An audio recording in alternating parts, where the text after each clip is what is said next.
Hello everyone, welcome back to our final video in our module on sustainability action and you. I'm Harini Nagendra and with me is Radha Gopalan. Hello. So in the last video we discussed issues of the level of action. How do you start at an individual level and how do you move up levels? Now, given the larger scale of the enormity of some of these sustainability challenges, let's talk specifically in this video about how you, all of you watching this video, can begin to get involved, or if you're already involved, how you can continue on your journey. Many of us take action towards sustainability by making informed choices in what food we buy.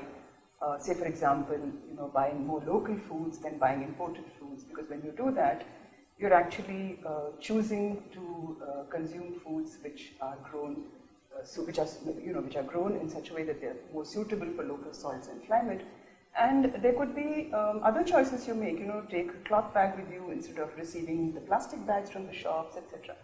But I think what's really important here in making these informed choices to be a more responsible consumer and citizen is that we need to educate ourselves about a lot of these things. We need to educate ourselves about where our food comes from, where our water comes from, and where a lot of the things that we use on a day-to-day basis come from. This kind of reflection on our lifestyle choices often leads to much more fundamental changes because we are more self-aware and we choose to live different kinds of lives. Yeah, and a really good example of this might be, the Oroville township near Puducherry. People who live in the Oroville township, they choose to, live in a different way in the sense that the houses they build are built from local materials. Then they use they work on and use renewable technologies for energy, water, etc. And also the kind of food that they eat, the way the food is grown, it's grown locally in a more sustainable manner. So it's really such a different way of living, isn't it? And when you make these kinds of choices and when you see, for example, when you see how people live there, it also offers a lot of us some examples and some sort of idea of the kind of changes we could make in our lives. There are many such collectives across the country and indeed across the world. It's sometimes very nice to go and visit some of these and get inspired about the kinds of actions you take. But for many of us, the reality is it's not practical to leave the homes where we are and the networks of family, friends, school, office, etc. that we have and go and stay in a different place to be more sustainable. So let's also talk about how you begin to take sustainability action from the place where you are in. True. For example, moving a little away from taking individual action, we may also form collectives. We may join a group or a collective that's doing work towards sustainability. Now, I think a lot of us have probably read in the media reports of people who've come together on weekends or on holidays in Bengaluru, in Gurgaon, in Delhi, etc. And what they've done is they've gone and cleaned up the street corners or cleaned up areas where waste is being dumped. They've painted the footpaths, they've beautified the place and also planted trees and ornamental plants, etc. And then sort of just quietly walked away, without much fanfare. Now, in doing this, many of them have also taken the support of municipalities, in order to implement some of these things. And what motivates people to do this collective action? You could have all kinds of motivations. So for instance, in our own journeys on solid waste management, we've seen people might be motivated by economic costs and considerations. Some people, or health considerations and costs. You have to face certain costs, or maybe dengue, so you are interested in cleaning up. It might be considerations of fairness and social justice because you're trying to clean the neighborhood so that people who live there are not impacted. It could be senses of shaming. You'll often find that people who throw garbage at night, they come to do it secretly so that their neighbors don't see them throwing the garbage. So you find out and you can shame them publicly. That's one way. Peer pressure is another way. You get together with other people and you can, if several of you are segregating or composting, that can be a really effective way of getting other people on board. So there might be different motivations that get you on. And that's fine. Except in some cases where the motivations lead to you wanting different things out of the outcomes. So when we were working on lakes and lake protection in Bangalore, several of us had different motivations. Some, for instance, wanted biodiversity and they wanted a nice place for the birds to come in and nest. And others, for instance, were motivated by having a clean place for, let's say, the children to play or neighboring children to play and have exercise and recreation. That you have to figure out, because the moment you come together as a collective, you'll find that when you have people, friends that you're trying to work with, but they want different outcomes from you, that's a good place where things can break down. Or that's an important place. In fact, we need to put in effort to actually create this collective, create trust, create a sense of working together for a common goal. If you don't do that, I mean, this is really the tricky place from moving to individual to collective action to setting out what are these collective goals. Very true, Harini. And in some cases, these conflicts can be much more complex and deeper. Now, in doing this effort of cleaning up from your neighborhood, you land up disposing the problem onto somebody else's neighborhood. And very often in cities, the waste is disposed in neighborhoods in peri-urban and rural areas. And what happens there is then it compromises their quality of life, water, air, health, etc. So in a sense, what we are doing is, in addressing the fragility in our neighborhood, we are sort of displacing this issue of fragility onto somebody else's neighborhood, and that's unfair. So you can see that it seems very easy relatively to start off with waste cleaning, but you have to become a little more aware of the issues. You shouldn't start naively without learning about the issues and then create problems for another neighborhood. But having gone on this journey and learned something, then it's important to share with other people, because they can short circuit this path. They don't have to spend the same time getting, you can help by transferring this learning. And there are many innovative ways of doing this today. You're talking about innovative ways of learning and then sharing that learning. There was this young rap artist, Sophia Ashraf, who had recently brought out this video called Kodaikanal Won't, and she used this to highlight the problems that were created by a factory which was manufacturing mercury thermometers, and as a result of their waste being disposed, groundwater, land, etc. was being contaminated. Now her video went viral and it created huge awareness about this issue. Now as a result of that, the people in that area got compensated by this factory. Now, so the thing here is though that you don't have to be a rap artist or a performance artist, etc. to really share your learnings in innovative ways. You could do it through any young person with a camera, etc. could do it through a blog, social media. There are millions of ways by which you can actually share your learnings. So this tells us how to move from the individual to community level and to engage with other communities also. But how do you then scale up from that to the government or to the state? Yeah, and that is a very important, level of engagement for all of us.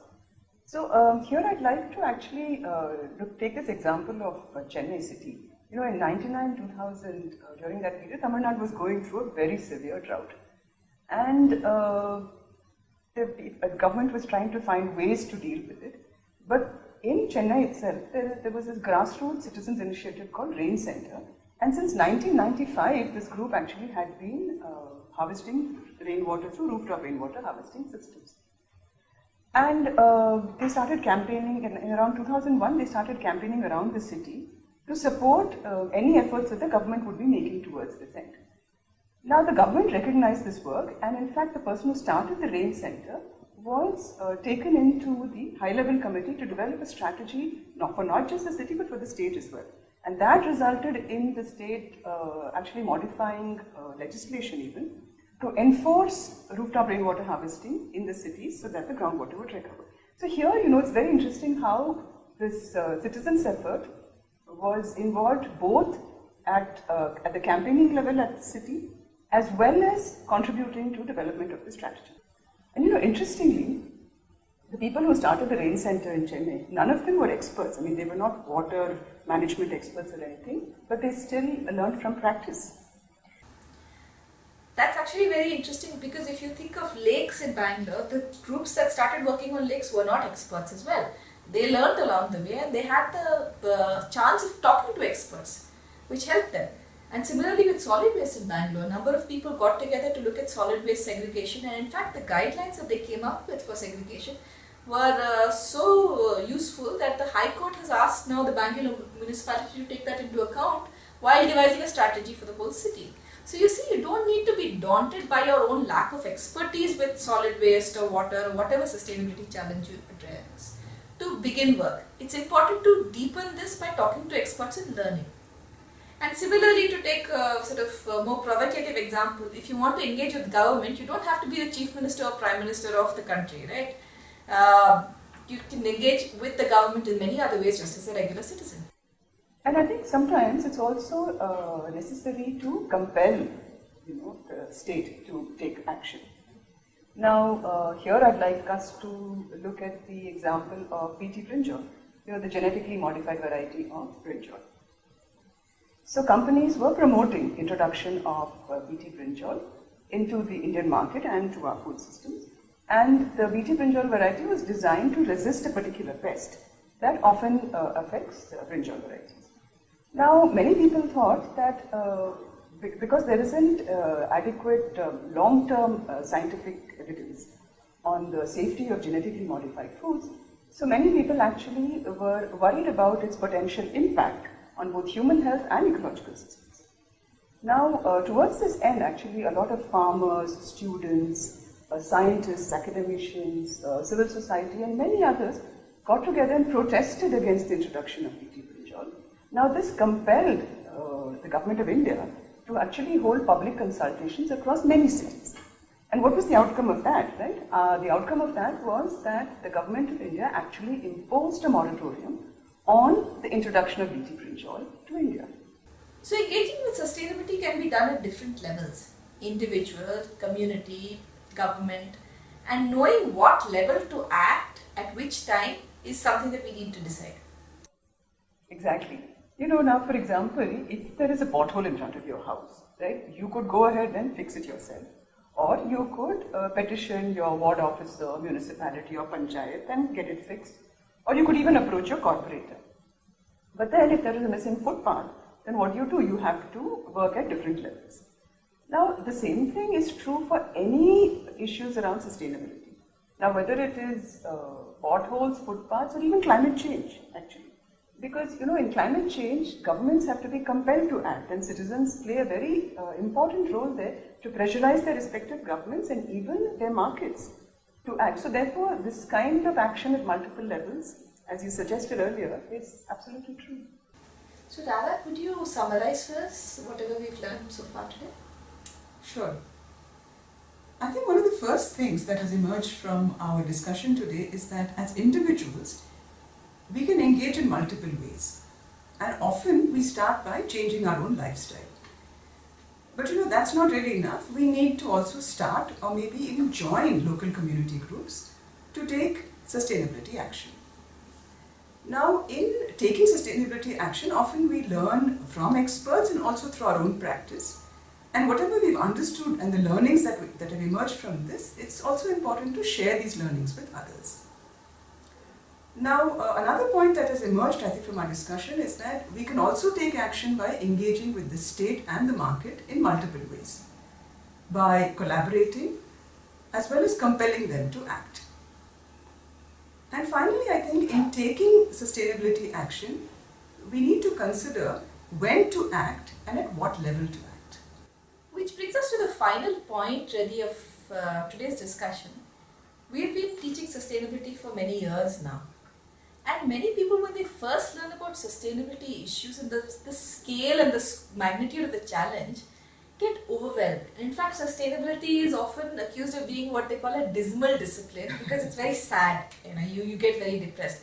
So I guess what we're trying to tell you today is it is not necessary for it to be a dismal discipline. In fact, we've been working in this area for so long, and it is sometimes difficult not to feel overwhelmed. But it's also important to look at the chances of hope, because unless you do something, you're not going to be able to solve this challenge. And hope comes from the numbers of people around who are engaging with this in so many ways. You don't have to fix everything. In fact, you can't fix everything at once. Your entire lifestyle, all the people around you, the world around you. But it's important to take some action, because the first step of the action will propel you to the next step and the next step. I absolutely agree with you, Harini. And often I tell myself and several other people who, raise these issues of when they're overwhelmed, and it is that not to be frustrated and not to be too hard on ourselves. What is important to remember, and I'd like us to go back to the beginning, is that, sustainability is a journey of change. And it requires sustained effort. It's really a way of life, isn't it? And then finally, although we've talked about this as a collective, as a journey of collective action, it's also a personal journey. Exactly. So we hope you've enjoyed being with us on this personal journey, and thank you again for listening. Thank you.